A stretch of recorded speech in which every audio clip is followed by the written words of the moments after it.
Hi everyone, this is Tiffany Lewis with Be the Change on Clearsource Radio. I'm going to bring on a very special friend and guest this evening. His name is Lloyd Braswell. He lost his son Matthew by the hand of suicide, and this is his story. I want you guys to hear his story and hear the repercussions of what suicide does to your family and your friends, and debunk some of these myths or rumors that taking your own life by the hand of suicide somehow ends pain, or is a cowardly thing to do, or that it's easy to do, or that it takes away pain. In reality, it just causes and inflicts pain on all of your loved ones and friends. So I want to talk about that, and I also hope that we can give some of our listeners courage to keep moving forward, maybe inspire you somehow, or get you to talk about it, or find other ways to deal with your pain rather than taking your own life by the hand of suicide. Ladies and gentlemen, welcome Mr. Lloyd Braswell to the show. He's also a pastor. Hi, Pastor Lloyd. How are you? Hey, Tiffany. Hey. How are you? I'm doing well. How are you doing today? I'm doing good, thank you. All right, tell us about you. And how do you want me to start then, as far as just telling about my story, if you will? You know what? Why don't you tell us a little bit about you as a person, and then we'll talk about your story, because I know that your story, well, your story has led you to be the person that you are today, so it's an important piece, Okay. Yeah, I'm a Baptist pastor in Chester, Virginia, just outside of Richmond. I grew up in North Carolina, and don't really know a whole lot else to say about myself right now. That's okay. But as far as my story, and I shared some earlier with you, Tiffany, but Yes. my oldest son is Matthew Braswell. And then I have a son, Blake, and Madison. And in 2009, I was living in Durham, North Carolina, and I felt called to move to the church in Chester. Okay. And at the time, Matthew was just beginning his senior, or was about to begin his senior year in high school. Blake was about to begin 11th grade, and my daughter Madison was just starting the 4th grade. Okay. And so we made the decision for Matthew and Madison to stay with their mother in Durham, and for me and Blake to move up to Chester, and for them to join us after that, so Matthew could finish his senior year in high school. Right. It's only about a 2.5-hour drive, so I was driving back and forth quite a bit during that year. Yeah. And of course, they would come up here occasionally as well. But it seemed to me at least like I was driving it more than they were. Right. Yeah. Okay, so he went to the same high school for all 4 years, I'm assuming. So he wanted to finish his high school year out where he began high school. Actually, he went to a small private Christian school through the 8th grade. Okay. But then he started Jordan High School. It's a large high school there in Durham.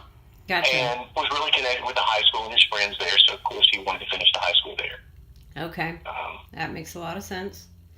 So he's 18. How old are the other two at the time? At the time, he was 18. His brother was 17. And his sister, he was 16, and his sister was 10. Oh, my gosh. Okay. So what happened? Well, Matthew went through a breakup. I mean, there were different things that were happening in his life. I mean, that bothered him, but the most significant was a breakup with a girl. It was his first love, and he, was having long-term thoughts about how things would go in that relationship. Okay. And some things happened, and I think, from how things have continued and how we continue to stay in contact with the girl, I think they would have resolved those issues. But at that time, he just thought that was the end of the world. I mean, truly did. Okay. Yeah. And after the breakup, he just totally fell apart and was just really struggling. The following weekend, he came up with his mom and sister to visit me and Blake. My son Blake at the time was a wrestler in high school and had a big wrestling tournament. and Matthew was there for that, and it was a good time, for all of us to be together. But Matthew was really struggling. Okay, so this is the weekend before, right? Excuse me? This is the weekend before, right? No, this is the weekend after the breakup. Okay, weekend after the breakup. Okay.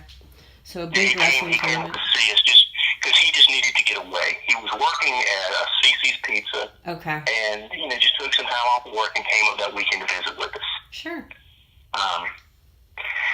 And then, he just continued to struggle. There were times that when I was back in North Carolina that I would talk to my senior counselor. And he had seen a counselor once before because he had mild ADD. Okay. I mean, it was mild, but he wasn't diagnosed until he was in the 10th grade. Well, and that was a big diagnosis back then. Yeah, when we saw the counselor, I actually went with him, and I sat in the counselor's office with him. Uh-huh. And he just really enjoyed it. I said, yeah. Of course you do, Matt. You're talking to someone's talking to you about your favorite subject. They're talking to you about you. And so, when he was depressed, I reminded him about that. And it's one thing to talk about not being able to pay attention. It's another thing to talk about depression. And he had no interest in that. He didn't even want to touch the subject. Like, maybe he wouldn't even admit that he was depressed, or maybe he didn't even know the signs and realize it. Well, I think it was obvious. I mean, he was having some significant struggles, but still he tried to put up a front. I mean, he was the type of person that could connect with anybody. Mm-hmm. There was a 4-year-old kid at the time that referred to him as my best friend Matthew. Aww. And he would be on the playground with his mom, and he'd start talking about my best friend Matthew, and then talk about riding somewhere in the car with his best friend Matthew. Oh my! And the mom was like, "Matthew's 18. He's not 6 or 7." But people were drawn to him. He also had a man that was about 65 years old that considered Matthew one of his closest friends, and he would come by and see him at work. Matthew was making plans to go to East Carolina University, and the man was a graduate at ECU and would take Matthew to football game. Oh my gosh. So people are drawn to him. He's the kind of person that people are drawn to. Wow. Oh, yeah.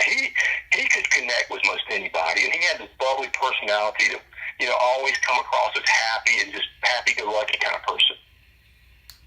Okay. But when he had pain, he just didn't want people to see that pain.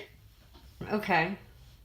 And I would say that that's sort of an atypical situation when we're talking about this subject. They hide it very well, or just don't acknowledge its existence until they're forced to deal with it, and then it's too much. Some of us didn't. I mean, I knew Matthew was struggling deeply, and a few people did, but some of his closest friends didn't want to acknowledge it even afterwards.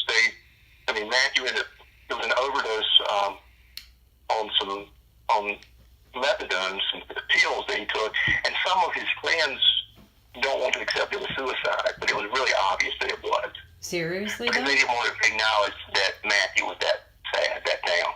But you're sure? Okay, because we didn't talk about that, and I mean, you're sure it wasn't an accidental overdose? Yes, because we got his cell phone and went through some of the cell phone conversations that he had. Uh-huh. And at one point he told somebody, there was, I don't even remember the discussion, but he said, "You're not going to have to worry about me anymore." Oh, man. Okay. And she responded knowing that he was referencing suicide and said, "Don't even think about that. I've been down like that before." Yeah.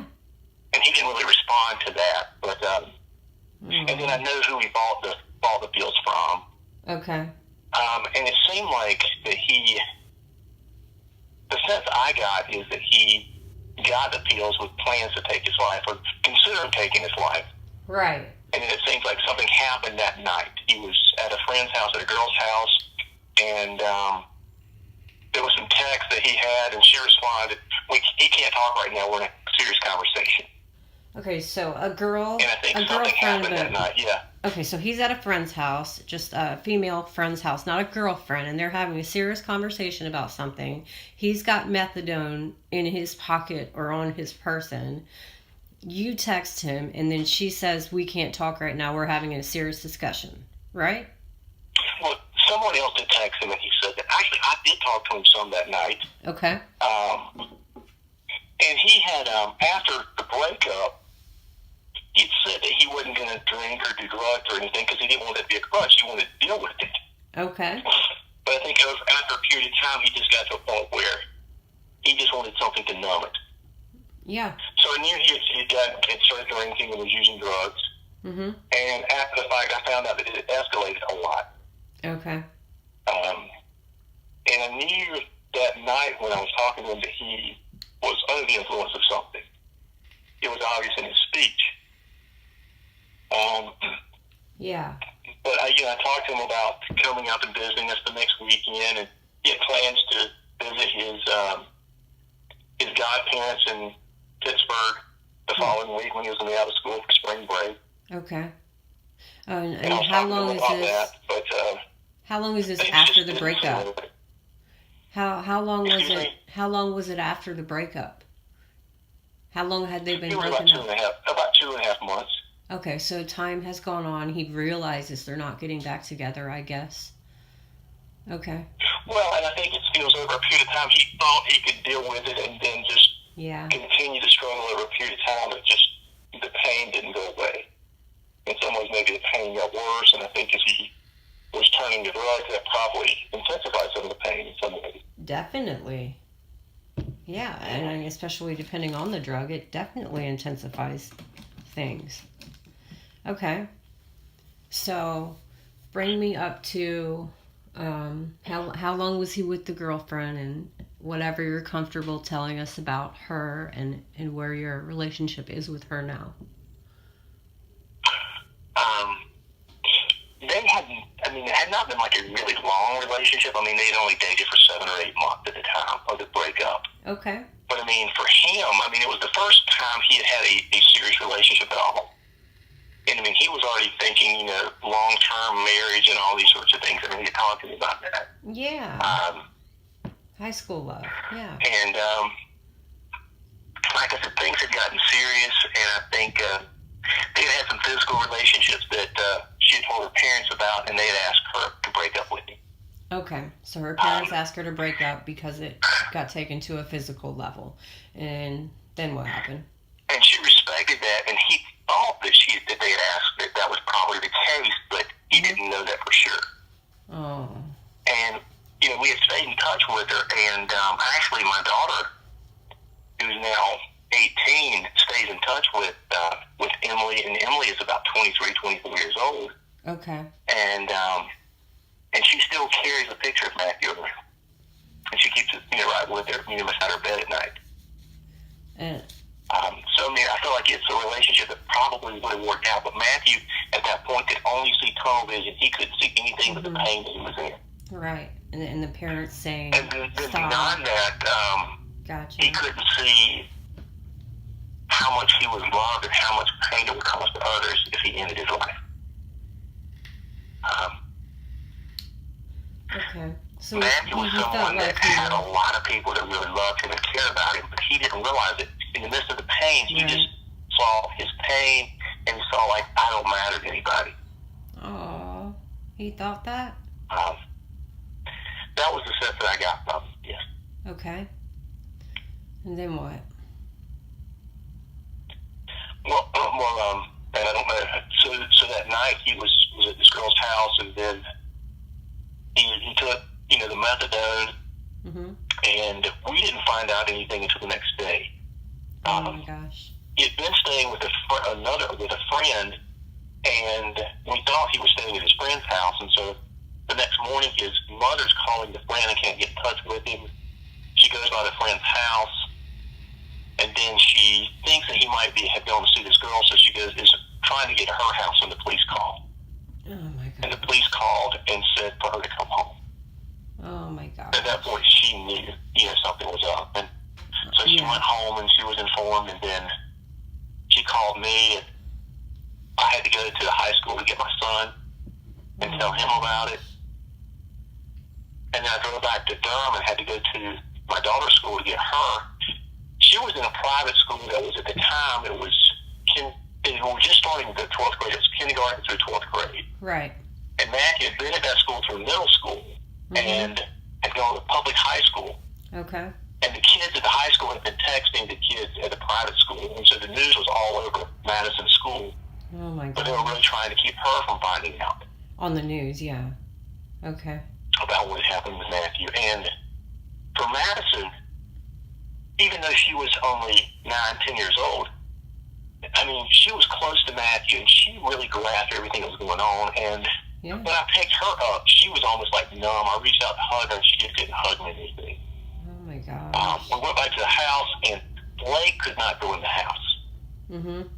And I thought it was because Blake is more reserved by nature, and he didn't want to be around people. Okay. And I think that was part of it. But the other thing is, he could not go into the house with Matthew. Into the house where Matthew had taken his life, or into his own home? Okay. Just the memories and everything. And so he stayed in a hotel that night, and then later, I mean, he just really struggled to go back in that house after Matthew's death. Because his room was in there. We moved to Virginia, but he just didn't want to go, and I'm not sure all the connections, but he just did not want to go to the house. I understand that. I mean, the room is in there, their memories are in there. You know, I get it. I do get it. And I'm the exact opposite. So like after Matthew died that night, his mom and Blake stayed in the hotel, and I slept in Matthew's bed because I wanted to feel the closeness of it. Okay. And how close were you with Matthew compared to all of the other children? I mean, there's a closeness that I have with all my children in different ways. Matthew was the one whose personality was the most like me. Gotcha. And so there was a deep bond that we just naturally had. He was my firstborn. Yeah. We just connected from the very beginning. As I said, I'm a pastor. And when Matthew was 2 years old, I'd often take him doing things with me. I might go visit people in their homes or whatever. Matthew would always go. And he just really enjoyed people from a very, from birth almost. Wow. That's impressive. And then, tell us the home situation while he was growing up and on into high school and before the girlfriend, and how was he raised? I mean, it was a very, healthy stable home situation. I'm a pastor, and I've been a pastor since before Matthew was born. When he was born, we lived in a really small town, and when he was about 1 or maybe 2, we moved to a rural area in eastern North Carolina. Okay. We lived there until Matthew was in the first grade. Mm-hmm. We moved to Durham, and he started out in public school. Wasn't the best of situations at the school that he was at. We switched him to a private Christian school, and he thrived really well there. And was always involved in church. Was really involved in the youth group. Okay. I remember once he went on a mission trip, and they were staying at a place that was like an orphanage. And Matthew was only about 15 years old. He connected with a little boy that was about 7 or 8. Oh. And he kept that little kid's picture. I mean, it's something that stayed with him. Oh, my God. And he was talking about how the little kid followed him around the whole week that he was there. Yeah. And it was an orphanage, but it was not, I mean, his dad was still living, and his dad came up to visit with him. Okay. And it was not a good situation. Yep. But Matthew said, even though the things that the boy was looking at me, almost like it was his dad or something. It's just the connection that he had with him that week. It sounds like he really just connected with every single person he came into contact with. And he could connect with people of all ages. Wow. That's amazing, though. That's a rare quality. And, there was a family in our church that we've gotten really close to. The guy was in the Army. He's actually in med school. He's an Army doctor. And he was at med school at Carolina, and he had a young son, Timmy. And Timmy was only about 4 years old, but he became really close with Matthew. And Matthew would spend time with Timmy, and Timmy referred to, he wouldn't call him Matthew, he would always say, my best friend Matthew. My best friend Matthew. Aww. I love that. And his mother said that when he was on the playground, he'd get talking about my best friend Matthew, and riding in the car with my best friend Matthew. Aww. And so his mom's like, his best friend Matthew's actually 18. He's not 6 or 7. That's okay, though. That's okay.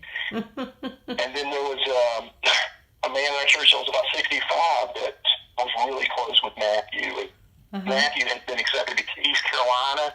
And this man was a graduate at ECU and would take Matthew to football games there. Oh, wow. He had a little sports car, and he would take Matthew to ride around in the sports car, and he would come see him at work. And when Matthew have a break, he might sit there and have a meal with him. Yeah.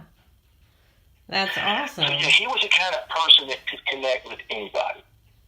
Just had this bubbly personality that drew people to it. Yeah, it absolutely sounds like it, like a very magnetic person who everybody just wants to be around.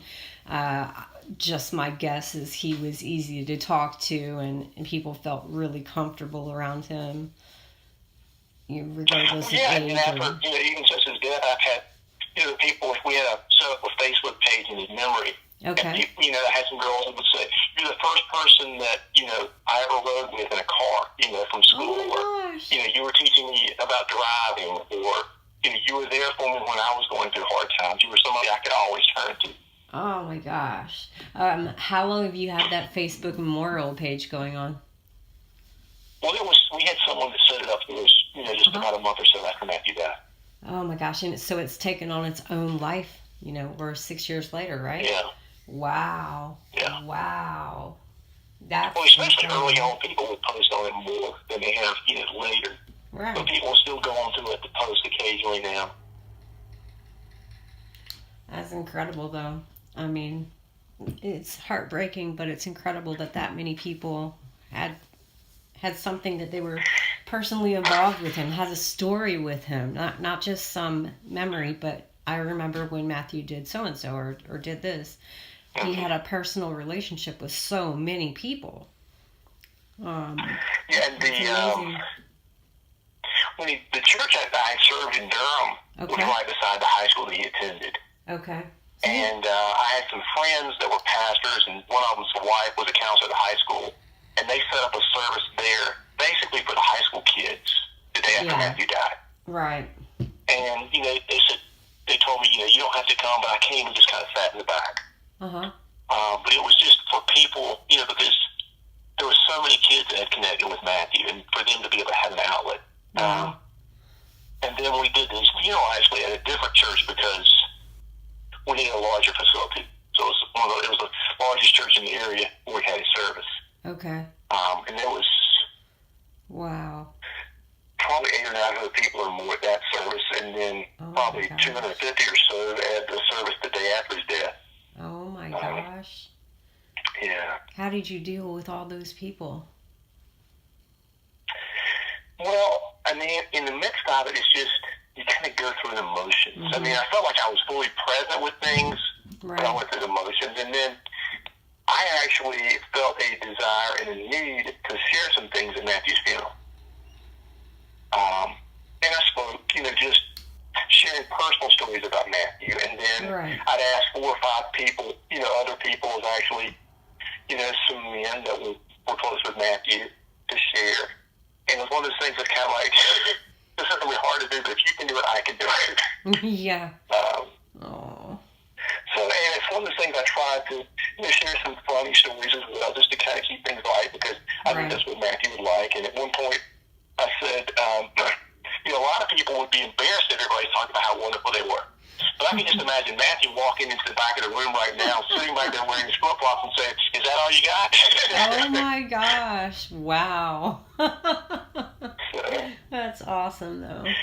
So, the other thing I want people to realize is, and we talked some earlier, is when someone gets to the point of suicide, they're just at a dark place, and it's like they've got total tunnel visions, and they can't see anything. They've got all this great pain, and they don't know what to do with it. And I think particularly for a younger person. Definitely. Yeah. And Matthew, that's where Matthew was at, and I think he would have had a great life ahead of him if he would have just worked through things. Right. But he didn't see that at the time. And the other thing that I mentioned is when a person chooses to end their life, they think they're ending the pain. Yeah. But in reality, they're passing that pain on to somebody else. Yeah. And the pain that they have, they may have been able to work through. Maybe. But the pain that they pass on is intensified and it lasts forever. Okay. I mean, I will never get over the pain of Matthew's death, and Right. neither with his close friends or, other family members. His brother is now 25, and he's doing better now, but just still struggles even to talk about Matthew. Okay. How did everybody, tell me what happened to the family? We did speak earlier, but I kind of want the world to hear all the repercussions of it. Well, there's been different things that have happened, and I can't say it all relates to Matthew's death, but Matthew's death impacted everything. Okay. So you go from this really tight family. Yeah, after Matthew's death, my mother-in-law died rather suddenly about 5 weeks later, and that, was just kind of a crazy piece that happened, and then my wife and daughter were still living in Durham, and then they moved up that summer. And when they came up without Matthew, they just my younger son just couldn't deal with it, and he ended up going to the hospital for depression that evening, and was there for a week, and then went to the hospital for depression 2 more times that summer, and has struggled some with substance abuse, since his brother's death. Okay. And then I found out about a year later, I found out I had a genetic heart defect. And it's something that I had, but things were complicated because of my grief. And I had a nurse talk about broken heart syndrome. And she said it's a real term, look it up kind of thing. It is a real And so I had open heart surgery. And then I had complications from that caused a heart attack and a stroke. And then I had 2 more open heart surgeries, all in 13-month period. Jeez. Which I'm completely fine from all that now, but I mean, that all happened, within 2 years of Matthew's death, all that had happened. And then my wife and I later got separated and have since been divorced. Okay. That's a lot. And wow. The sister who was 10 at the time is now a senior in high school. Okay, so she's thinking about the fact that she is at the age Matthew was when he ended his life, and and she has different struggles in her life, and her first breakup, she thinks about what was going on with Matthew at that point. Yeah, and you said she still stays in contact with the girl. She still stays in contact with his ex-girlfriend, right? She does, and at one point, a few years ago, she had been in touch with him, after Matthew's death. And I mean, Madison was only 10 at the time. Okay. And the girlfriend was a little younger; she was 16. Okay. But a few years later, Madison said, I was texting Emily. She said, because I think that's something Matthew would want me to do. Yeah. And Emily came by to see her, just stopped by, was in the area where we live about a year and a half ago. Wow. They spent some time together. And then Madison went up and visited her. She had just graduated from Virginia Tech. And Madison visited her at Virginia Tech. They helped her connect with Virginia Tech, and Madison has just decided to go to Tech and just got early acceptance about 2 weeks ago. Well, so that's another kind of tie connection with Matthew. How do you feel about that, though? Is that what Matthew would want? Oh yeah, I definitely think that's something that Matthew would want. Okay. And there's this connection that's still there. I mean, Madison talks about how the girl has Matthew's picture and keeps that. I think she has it beside her bed. Oh. And so there's this connection that she still has with Matthew. I guarantee there is, yeah, because and I don't even want to know if I want to ask how she dealt with it, but. And I don't know, yeah. Yeah. Well, we tried to reach out to her because we knew she was deeply hurting too. Absolutely. Goodness, yeah. And now, did there ever come a point where you had a conversation with her or her family after his death and say any words to them? Well, I talked to her dad actually some. They came over to the house the day that Matthew died. Okay. And we talked some. Mm-hmm. And I told him that I could understand, the things that happened. And that, it wasn't their fault. That, just Matthew just had struggles that he didn't know how to deal with. Yeah. That's good, though. How did he respond to that? Well, it was one of those things. I mean, it was the day that Matthew died, so we didn't get into a whole lot of deep conversation about it. But yeah, I just wanted to acknowledge that to him. That's good, though. That's, wow. Okay. So what do you, how do we help people realize that that's not the answer? I mean, I hope that we have encouraged some, but I think that there's a lot more we could say to... Well, even at Matthew's funeral, I try to tell some life stories and keep things, kind of funny about things about his life. But at the end, I said, Matthew was dealing with some things. He was dealing with some depression, and he didn't know how to deal with it. Okay. And I said, for the sake of Matthew, if you deal with that, get help. All right. So what have you learned about depression that, what have you learned about there's lots of things. I've dealt with depression since Matthew's death. Uh-huh. And there's lots of different types of depression. And some are, kind of a chemical depression that you're born with, that you've lived with all your life. Others are situational depression. Yeah. But depression is something that you can get help with.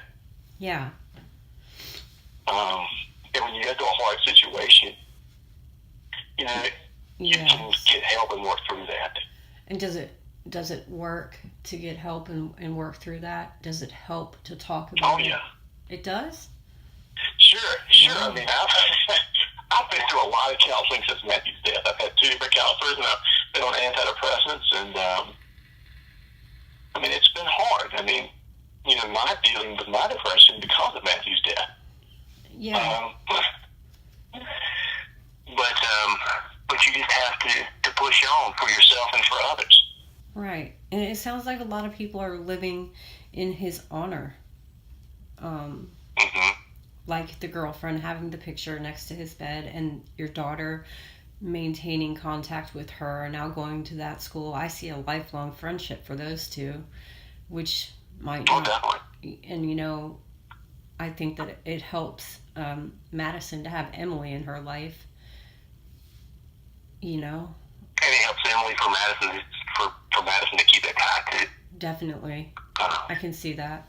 And that might have never happened if it weren't for the situation. They might have actually just broken up, moved on, grown up, gone to college. You just never know. Or I agree with you that it could have been worked out. She was 16. She could have been a little bit older. She could have turned 18. I'm just going to assume she was a Christian, and that's just how her family felt about it, right? That's right. Okay. And that makes a lot of sense, especially back in those days. I think they could have eventually worked through that. It's not, it wasn't the end of the world. But to him, well, there's lots of things that we face in life, and that, there's lots of pains that we can go through in life, but we need to realize that, you can work with it. You don't have to end your life. You can get help. There's always hope beyond what you're going through. All right, let's talk about hope. What gives you hope? How do we give people more hope? What is available in the world for anybody struggling with depression or suicidal thoughts, or the fact that they think it's going to end the pain, or the myths that go along with it about how it's a cowardly thing to do? How do we help people to get past all of that? What? Well, the first thing I wouldn't say is cowardly, because a person is just in a deep pain and they're just hurting so bad. For Matthew, after his death, I've heard that, sometimes people get mad with a loved one that commits suicide. I didn't get mad with Matthew because I knew he was hurting. Okay. But when you're hurting, realize that there's hope beyond your situation. This is not the end all kind of thing, and that you can find somebody to talk to. There's resources there. Yeah. Are there enough resources, though? Excuse me? Do you think that there are enough resources, though? Are we in a place in the world where there are enough resources for people to comfortably reach out? We can always, that's something we can always work to include, to have more resources. Sure. But, I talked to Matthew about seeing a counselor, but, Matthew didn't want to face his pain. Okay. And sometimes you have to dig into that pain to work through it. Unfortunately. Yeah, every time, actually. And so, if he could have sat down and talked to somebody, they could have helped him get through some things. Right. But he was just afraid of the pain. And then, started relying on drugs and other things to try to numb the pain, which of course makes it worse and doesn't make things better, it just complicates it. And then those drugs turned into stronger drugs, which then changed his way of thinking that wasn't out. That was the only way out. Matthew, I mean, I think it was just maybe a couple week period that he was doing some stronger drugs. That's crazy. Because we did, like I said, talk to some of his friends, and also through the things that he had on his phone, we could kind of trace when things escalated. Yeah. So it happened pretty rapidly. And even with that, it's just, he didn't know how to deal with pain, so he was trying to find something to numb the pain. Mm-hmm. And, I mean, we need to say when there's pain, you don't numb it, you don't kill yourself, you find ways to deal with it. You find somebody to talk to. Yeah. What are some other options? What if you can't talk to somebody? What do you think would be some other options that could help people somehow learn to deal with their pain rather than being so focused on the fact that they can't deal with it? And I think that's a real issue. Some people really believe that they can't get through it. They can't live through this. They can't live this way anymore. It hurts too much. When you're at a point of suicide, you're feeling total hopelessness, total darkness around you. You can't see anything but darkness. You're tunnel vision. You can't see anything of what you're dealing with. But the other side of that is that you see hope. You see that this is the way out, and it gives you hope that you'll quit hurting. So it's ironic, but it's true. Suicide gives you hope. Yeah, when you're that depressed and you are actually contemplating suicide, that's your hope. There's no way out of this situation. I've got to find a way out. So that's my way out. Right. But it's the realization that there's other ways out. Mm-hmm. To find someone. And the other thing is, I really worked to try to destigmatize mental health. I'm very open as a pastor about, I don't see mental health struggles any different than physical health struggles. I agree, and you know a little bit about how I feel about that. My heart and take a pill for my head. I see a cardiologist and I see a counselor. Yeah, I get it. I mean, I'd be lying if I said I wasn't on antidepressants or wasn't a survivor of suicide several times over. I can honestly say I have been through this. I understand, and it wasn't. I hear it wasn't my time to go, or I wouldn't still be here. But not everybody's, if you want to call that fortunate, I guess.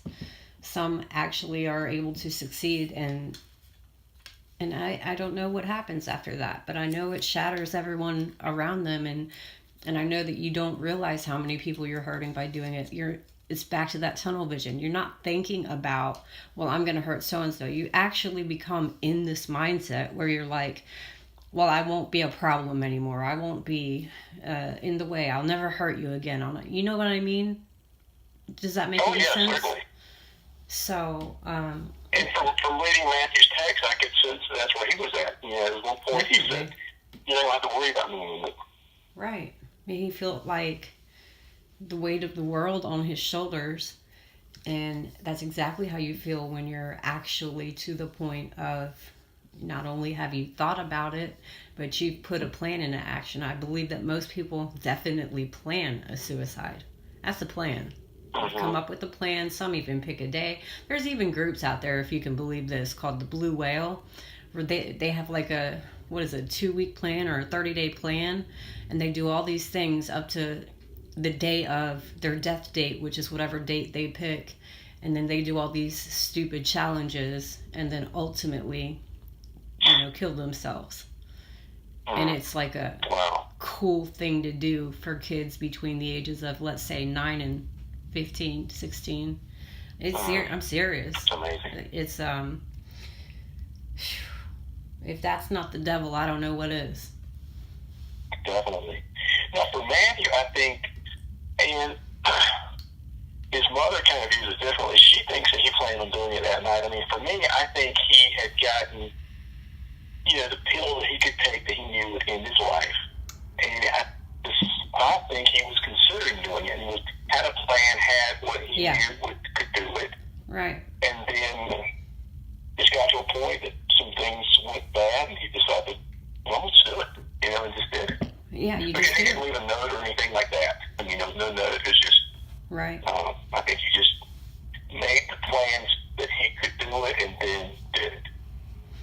Okay, so in light of that, I think we could say the same thing for those who are contemplating suicide. Make a plan. Make a plan of how not to do it.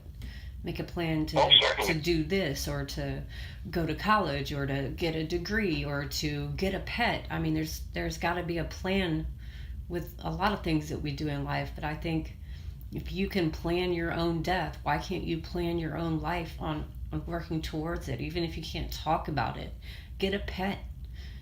You know, do just something good for other people. A part of my life, especially since Matthew's death and all the different things that have happened, is the realization that when you go through painful things, that God can look through that and bring good. And through your pain, you can help others instead of, if you choose to in your life, you're hurting others. Exactly. But you can be a source of help for other people.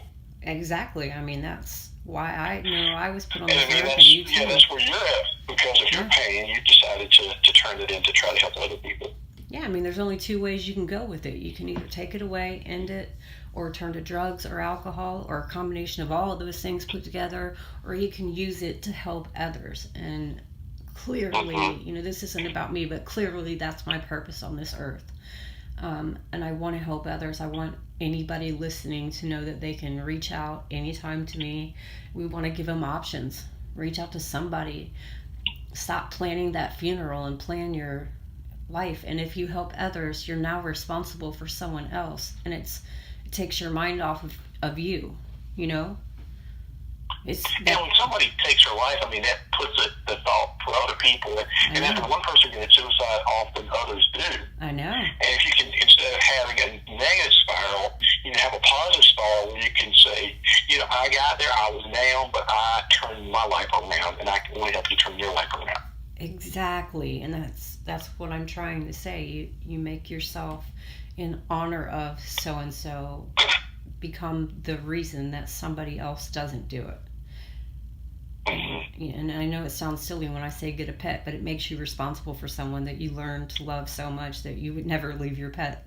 So, as silly as that sounds, I'm telling you, it works. Said that she was at a point about to kill herself, but she had a dog and she didn't want to leave the dog for something bad to happen to her dog. Exactly. And as silly as that might sound to anybody listening, I'm telling you, get a pet that you adore. And then what are you going to do? Who's going to take care of your pet? Because nobody's going to take care of your pet as good as you are. I'm not trying to encourage anybody to have children out there. Believe me on that one. But, if you could care about someone else more than thinking about how much pain you're in, it's a healing process. And the other thing, particularly, I think about dogs, just when you come home, the excitement that they have to see you, and just feeling glad about a little dog. I've got a little dog right here with me right now. He's looking up at me as I speak about him.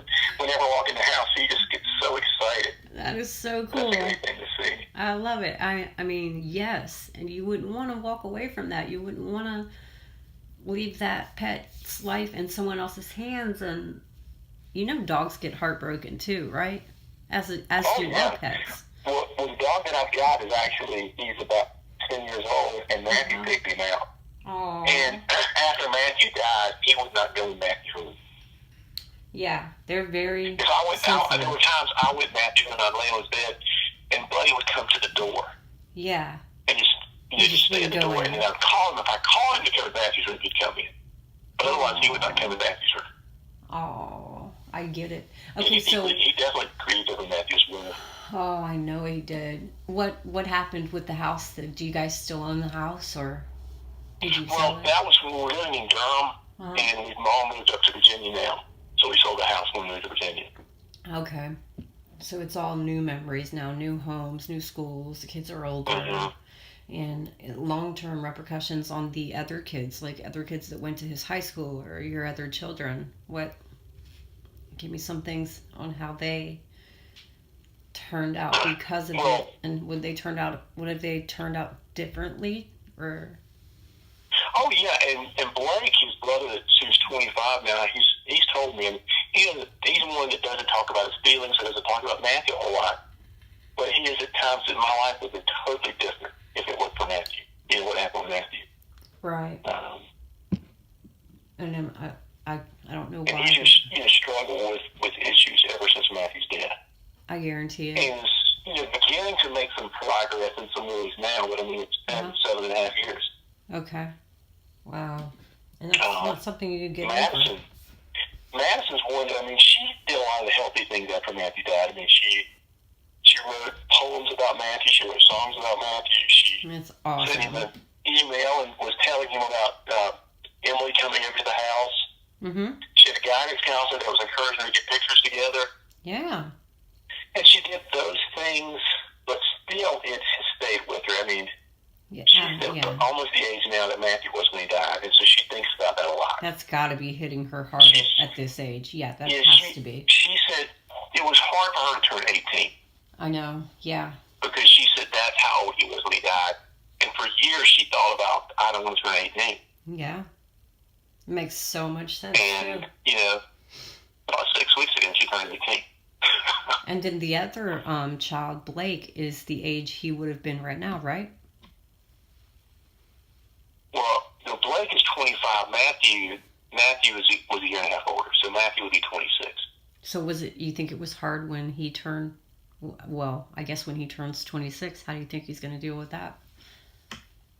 Well, no, Matthew died at 18. Yeah, but I mean, if he were still alive and he was the age now, the boys were only 18 months apart. So 18 months apart, yeah. Right. So there is going to come a point, if it hasn't passed already, where he's going to reach the age that he would be right now. Mm-hmm. Oh, yeah. And I'm sure that's difficult. And it's one of those things, Blake doesn't talk about Matthew a lot. I mean, I'll bring up Matthew and talk about Matthew around him, but, I mean, it's still hard for him even now to talk about Matthew. I'm sure he becomes a bit of an introvert, and you can clearly tell that he's uncomfortable talking about it, right? When you bring it up. Yeah, and so, well, I'll talk about Matthew around him because I just want to talk about Matthew. I want to share things about Matthew, and I'll talk about when you and Matthew were young about things that might have happened, and he's okay with that. Yeah. But he doesn't engage in the conversation. Wow, crazy. But it makes so much sense though, and it's. I think your daughter's going to turn out to do amazing things because of Matthew. And I think her and Emily are going to be a great help to each other long term. And I'd be interested to check back in a few years and see if they both became doctors or whatever they decide to do. I feel like they're going to do some amazing things as a team. I really do. And I think Blake will come around in his own way. Well, he's making some progress, but it's sometimes it's 2 steps forward and 1 step back kind of thing. It's a slow process for him. I know. But he is making progress in life. Well, and he was so close with him. I mean, they weren't even 2 years apart, so I get it. I mean, he lost his best friend, his brother, his older brother. I mean, it makes a lot of sense for him. Also, he's the middle child, so I get it. But I like that your daughter does a lot of drawings and poems and writes her feelings down. I think that's another good outlet if you can't talk to somebody. I think there's something to be said for putting a pen to paper and drawing on it. Even if you just draw like a bunch of angry lines, you're physically taking that aggression out and those feelings out onto a piece of paper, and it's very helpful. Well, and just writing out your feelings, whether it's good feelings or bad feelings, just putting those out, getting them, instead of holding everything in, finding a way to get it out. Exactly. And it works. I mean, it's something I still do almost every day of my life. And I was always, I wasn't so happy about having to write my feelings down when I was, your daughter's age. But now that I'm older, it's turned into an artistic thing, and it feels good to grab that pen or pencil and just kind of write it down on a piece of paper or just draw or scratch. It's something physical, or you physically get it out of your mind and your body, and the other part of it's spiritual. You have to push it away and ask God to take it away, and it never really goes away. So it's a battle. Well, and just know that God's with you in whatever you're experiencing. God will give you the strength if you turn to God. Absolutely. Definitely. And for me, I'm the kind of person that, I get it out, different than a lot of men, I guess. I'll go to counseling, and it's like, if I'm going to go to counseling, I'm not going to hold back. I'm going to just tell you everything that's going on with me. It kind of overwhelming counselor at times, and I get out there. Yeah, you can't get a man to go to a counselor, and you definitely aren't going to get him to be honest. That's pretty cool, though. That's a smart move. I would encourage others to do the same. I mean, if you're paying for a counselor and you're being sent there, why not take advantage of it and absolutely just steal it? I think it's a great idea. I wish more people would do that, but they hold it in. They don't want to. It's back to the stigma. They don't want to look a certain way or again, that's part of labeled. The deal too. Sometimes people don't want to talk because they feel like they have to hold it in, but it's. And sometimes there's a stigma with counseling. But there is. Everybody gets to a point they need help in finding what works for you. Exactly. And different things work for different people, but whether it's writing, whether it's poetry, whether it's talking to a friend, a pastor, a counselor, being on medicine that could help. I mean, whatever it is, you just have to find what helps for you. Right. My ex-wife, her outlet became running. Okay. Oh, that's great. Yeah. Matthew ran cross country in middle school and in the 9th grade. It was never really a passion for him. But his mother, after his death, she connected to running with Matt. I got you. And she started out with, 5K, and then she did a 10K, and then a half marathon. And she's run 3 or 4 marathons. That's impressive, though. And that's the thing that she does. I mean, she's not one to talk about her feelings. Pretty good at counseling. She's going to run it out, yeah. But running has been, the thing that's been the most helpful for her. Mm-hmm. And so she ran the Richmond Marathon about a month ago and qualified for Boston. Yeah. Oh, that's amazing, though. I'm glad that she is. Yeah. I'm glad she's able to have running in her life. It's important. I mean, if you can't draw and you can't talk to somebody, do something physical. You challenge your body and quit challenging your mind and just find it. Well, just the endorphins and all that can be a part of running. Absolutely. There's healing that comes with running. I mean, I don't like to run, but I like to run when I don't feel right.